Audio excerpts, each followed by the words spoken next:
So we got the top 10 most outrageous Vince McMahon moments. So go ahead, hit that subscribe button and the bell next to it before we get into the video, or you're fired. Oh. Woo. All right, let's get into the video. I'm not doing that again, bro.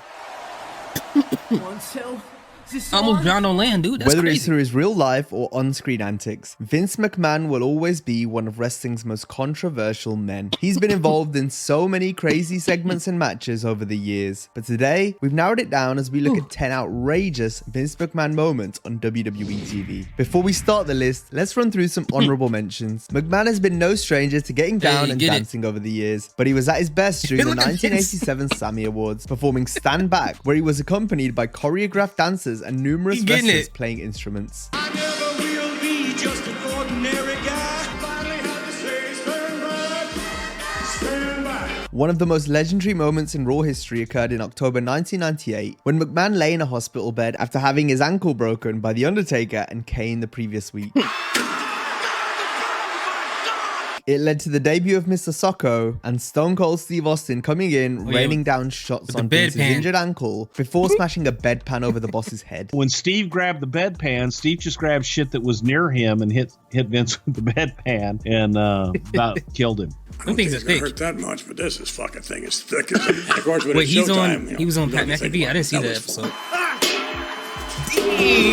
In 2001, Vince began to make out with Trish Stratus on TV, while McMahon's wife Linda was wheelchair bound in a when I was a kid growing up in the Attitude Era, when Vince was like kissing Trish Stratus, I think he kissed like Torrie Wilson. There was another person he was kissing. I swear, when I was a kid, I was so jealous, bro. I was jealous as a kid. I was mad. I ain't gonna lie to you. I was a little hater. I was a hater in the making. Zombie-like state, but things truly hit the fan when Vince made Trish bark like a dog and strip live on Raw. Vince also covered Trish in dirty mop water at one point. I knew that the way it was presented to me that I would get mine in the end, and I did. So it turned out to be a memorable moment and a necessary moment for what we were creating in the story. At the same time, he was in a rivalry with his son, Shane McMahon, saying and doing some of the most heinous things you could imagine as a father. I will never ever forgive your mother for giving birth to you. God's sake. This is bad enough, but it doesn't even scratch the surface when it comes to the crazy things that Vince has scripted himself to do on television. Number 10, gets naked for Torrie Wilson. Vince certainly enjoyed making out with countless women on television. I hate him for these. I'm like, yo, Vince. But the Vince McMahon character was prepared to take it one step further on the July 2nd Raw from 2001. On the given that these women consented to these things, those are the ones I would say that I would be jealous of, right? When I was younger. If they weren't consenting into it, I don't care. I don't care who it is. I don't want to be a part of it. Split it out. Vince appeared with Torrie Wilson backstage and questioned how badly she wanted to become a WWF superstar. And it became clear that Vince could make this happen, provided Torrie made love with him. Although, despite several attempts, the two were continuously interrupted. First by Stone Cold whilst in the shower, then by Kurt Angle in a mop closet, and also by Perry Saturn in a bathroom. A wild boy, Vince and Torrie then made their way to the laundry room where they finally had some privacy. Torrie began to undress Vince and then asked him to close his eyes. McMahon obliged, only for a few seconds to pass before he opened his eyes again. And when he did, staring back at Vince was his wife Linda, looking on in disgust. I've got a big surprise for you. He's standing there like dude from To Catch a Vince tried Predator. to play it off as if he was doing his laundry, but Vinnie Mac had been caught with his pants down. To sit there and lie, say I was doing my laundry butt naked. It reminds me, you ever seen like those crazy hospital stories when they like, I brought a guy in the ER and he had an exhaust pipe in his butt, like, and they're like, what happened? He's like, I don't know, I was just working on my car, I slipped and fell, and then the exhaust pipe went up my butt. And they're like, you were working on your car butt naked? He's like, yeah, I don't know what happened, man. I just, it's all fuzzy. Like, come on, bro. Nobody believes that story. Number 9, screaming in the announcer's ears. Vince screaming in the commentator's ears was an unfortunate staple of WWE programming for many years. It's forced some announcers to outright quit the company because of the constant tirade of abuse over the headset, including the likes of Taz and the hardcore legend Mick Foley. Look at Batista's face. It's nothing but pure hatred, a mask of unbridled hatred. And then I hear that voice go, that's enough with that effing hate word. And I went,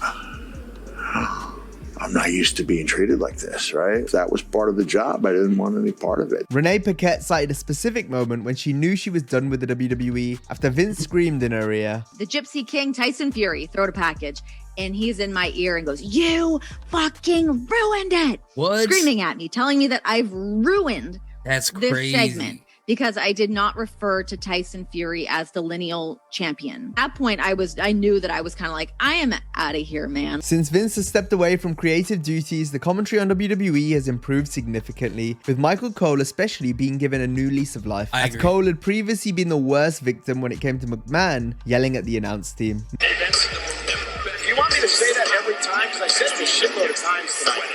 Okay. Yes, sir. So you want... Yes, sir. Michael Cole, shut up! Michael Cole, 25 years into this thing, almost. Horrible human being. Hey, do you guys miss Morrow from NXT?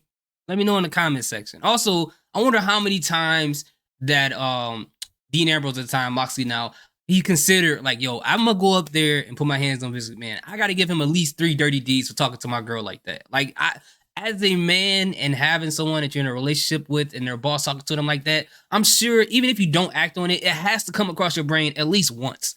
Especially John Moxley. This dude is John Moxley, okay? Vince has been put on trial and sued countless times, but his only ever arrests have come on television, including in 1998 and 2015. However, his most entertaining arrest went down on the November 22nd Raw in 1999. Vince sought revenge on DX and especially Triple H. After they tormented the McMahon family the previous week in numerous ways, Vince was hell-bent on getting payback, and did so by ramming and destroying D-Generation X's limo. McMahon also tried to break down the door of DX's locker room, but was apprehended and arrested by the police. We used to love seeing Vince get arrested back in the day. He's arrested! Vince was then booked and processed in the county jail before being put in a cell. Vince posted bail just in time to return for the main event, where he closed the show by attacking Triple H, throwing him off the stage to the floor below. Oh my God! Oh my God! That's gotta be 15 or 20 feet! Number 7. Pees and poos his pants on live TV. Stone Cold Steve Austin's torment of Vince led to some truly epic moments. One of which was the time on Raw in October 1998 when Austin held a gun to McMahon's He head. did them A heavy terrified gulps. Vince was almost crying in fear, only for Stone Cold to reveal he was wielding a toy gun. However, Vince had Yeah, I already remember peed his that. pants, creating one of the funniest segments in WWE history. McMahon 316 says I just pissed my pants. Oh no! Vince has had a few toilet mishaps over the years, including the time he defecated himself in a hospital bed on Raw. However, there was one time in which Vince legit pooed his pants whilst trying to get Gerald Briscoe to puke. This happened backstage before McMahon went to the ring for a live promo, as JR revealed in a radio interview in 2014. He turns his back to Briscoe to deposit something a little in the air, and he literally did it that? got liquid. He sharp. Number 6. Oh. Come on, man. One thing I will say about Vince McMahon, right? And I'm not agreeing with anything that he's done to these wrestlers. A lot of this weird stuff that he had people do, he wrote himself into some weird situations as well. So at least he got his side of it. But I guess being forced to do it when you don't want to do it is completely different. Do-rag Vince. Oh, I wonder if you watch The Office, I wonder if Do-Rag Vince and Prison Mike got into a fight, who will win. The battle of the billionaires between Vince and Donald Trump spawned one of the all-time WrestleMania moments, as Vince's head was shaved completely bald. We all love to see Vince get his comeuppance. He played it brilliantly with great facial expressions and hilarious cries for help. But what came in the following weeks was absolutely hilarious, as Vince began to rock a do-rag and decided to tweak up his character a little. McMahon began referring to people as G and Holmes, incorporating various elements of black culture into his gimmick for a truly interesting result. What's up, Holmes? What up, G? Come on. Yeah, it does. You got the do-rag. I love the walk. I don't know. It's like a new thing you got going on. I kind of dig that. Yeah, it's tremendous. Excuse me while I whip this out. Skip. Sweet? Yeah. I'm down. Number 5 gets his head shoved up Rikishi's ass. Yeah. The Vince McMahon Kiss My Ass Club was born in 2001 and has featured a host of different members, so it was all the more sweeter when Vince got his own head shoved up the biggest ass in wrestling. This went down on the December 6th episode of SmackDown in 2001. Vince was under the impression that he was going to be kissing Trish's ass. Go kiss that ass. Yeah, French kiss it. Look how happy he is. That little strut he got in there. However, McMahon was instead ain't met mad at by the him, man. returning Rikishi. The Rock then proceeded to bury Vince's face into Big Keish's backside to cap off a truly classic segment. Oh man, and he's twerking on his face. Oh, his nose is all in the crack. Vince has always said he wouldn't ask his talent to do anything McMahon wouldn't do himself. And Vince proved this by not only getting his head shoved up Rikishi's ass, but Big Show's as well during a Hell in a Cell match at Unforgiven 2006, when Vince teamed up with Big Show and Shane McMahon in a losing effort against DX. Hey, Vince may have a Number fetish, 4 man. blows out both his quads at the 2005 Royal Rumble. Vince Yeah, is I well remember known that. for losing his cool, and his fiery He had to temper sit was down on and talk. display for all to see during the closing stages of the 2005 Rumble match. This was as a result of a botched ending to the match where John Cena and Batista were both eliminated at the same time. The referees bought time by raising each man's hand. McMahon then furiously power walked down the aisle, throwing his jacket to the ground and awkwardly sliding into the ring. He tried to get to a vertical base, but the chairman had already blown out both of his quads at the same time whilst entering the ring. And as he sat there on the mat, Vince directed traffic, telling the referees and wrestlers to restart the match with the final two, Cena and Batista. The match finished as normal with Batista winning. Vince was somehow able to walk to the back on his own 2 feet before collapsing once he got through the curtain. All in all, it was an outrageous moment that sums up just how angry, insane, and tough McMahon can be. That was very unique. Not too many people can, sever, the quad tendons at the same time. Yeah, because you have no use of your legs at all. Speaking of McMahon being As soon as he tough, slid in, over his the check years engine he's light came taken on. some ridiculous bumps. We're gonna spill on aisle 4. He's stalking him out. He's not an athlete. That was kind of soft. Mr. Ooh. McMahon's day of reckoning. Good God. It's gone. How? It's gone. He's 53 years old. Oh. Oh no.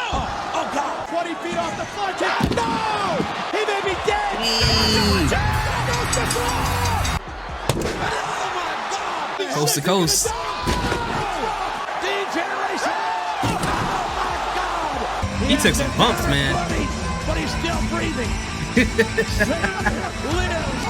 Number 3, blows himself up in a limo. From involuntary blowing out both of his quads to purposely blowing himself up in a limousine. Vince has always tried to find ways of writing himself off television, but the chairman had perhaps found a way of getting off TV for good on the June 11th, 2007 edition of Raw. At the end of the show, Vince would step into his limo, only to be seemingly blown to smithereens in one of the craziest ever conclusions to Dude, Monday I Night. really thought he died, bro.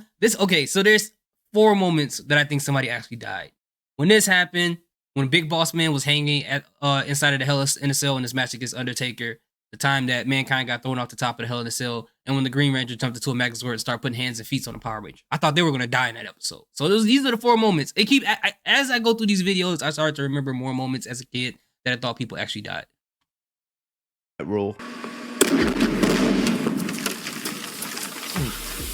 The following week, the WWE was set to pay their respects to Vince McMahon in a special 3-hour episode of Raw. However, these plans were scrapped following the Benoit family tragedy, leading to Vince reappearing at the start of the show and thus cancelling the limo explosion storyline. Number 2, Wrestling God. Vince has had his fair share of matches in the WWE, many of which were violent and bloody, but few were more shocking than when Vince and Shane McMahon teamed up to wrestle Shawn Michaels and God at Backlash 2006. In the build-up to the match, Vince devised his own religion, McMahonism. And the name of it is McMahonism. I He don't also remember cut a this. blasphemous promo from inside a church. Blessed be the name of Vincent Kennedy McMahon. There was also I'm a laughing because skit it's where so Vince outrageous. healed Candice Michelle. Feel this woman's breast. What the hell was that? Once it came time for the match, Vince introduced God down to the ring, equipped with a spotlight and funky music, which Vince, of course, What danced the- along to. McMahon wants God to get jiggy with This it. can't With be Shawn real. set to I jump don't off a remember ladder this. onto Vince and Shane below, the Spirit Squad interfered, putting HBK through a table, allowing Vince to make the cover and ultimately get the victory for he and Shane. Number 1, wrestling his daughter. Wrestling God is bad What enough, in but the how about world? booking yourself in a match against your own daughter just days before That's her as wedding? disrespectful. It's this game that came out. It's this fighting game. I think it's called like Battle Gods or Battle of the Gods. That is as disrespectful to people who are heavy into religion as that game. In that game, they got Jesus fighting like Buddha versus Shiva versus. I'm not gonna continue to go with the name. I don't want to be disrespecting people's religion, but every religious god that you can think of is in that game fighting each other. It got banned in like multiple different countries and things like that because obviously they were offended. Of course, they don't want that in their country. But that's just as disrespectful as that. I can't believe that happened. That's crazy. I think my mom, I was absolutely livid. My brother, I mean, are you crazy? And my husband, this is ridiculous, were more upset about it than I was. Well, this is what Vince did at No Mercy 2003 in his first ever father vs. daughter I Quit match. The two managed to have a compelling match that had plenty of heat and featured lots of weapon shots. Oh, here she comes! Stephanie! And there he goes! And also interference from Sable and Linda McMahon. The finish came when Vince began to choke Stephanie with a lead pipe. Around his daughter's throat. This left Linda with no choice but to throw in the towel on behalf of her daughter, which therefore gave Vince... That reminds you of something? Huh? Remember? Jimmy and Jay Uso when Jay had the I Quit match against Roman Reigns? And I think it was... What was the other fight that happened? It was... Dang, I can't remember it. It was someone's parents that threw in a towel for them during their wrestling match. I cannot remember it. It's on the tip of my tongue. Dang. I'm going to remember it as soon as I start recording this video. It's going to suck.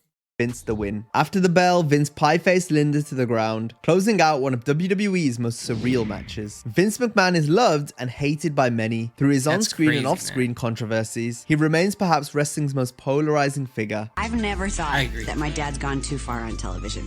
When my dad goes for it, it's great. Vince has said before that once his time is up, he wants one last moment to say thank you to everyone. Daddy's coming home! So with that in mind, we'll close things out by saying thank you to Vince. Thank you, Vince! And that brings us to the end of this video. As always, I tell you what though,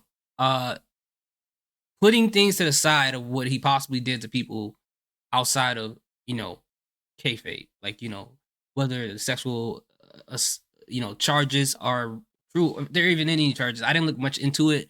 But whatever was said about him that he possibly really did to other people, I don't agree with any of that. Obviously, I'm not for any of that.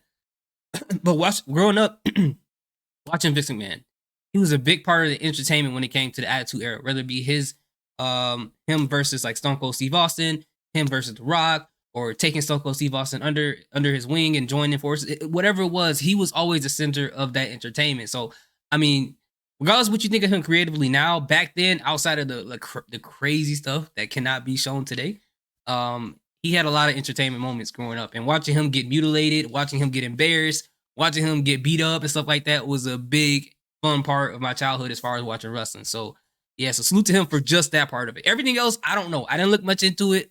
I don't know the man, okay? All right? I don't know, okay? But anyways, thank you guys so much for watching. Salute, peace, have a good day.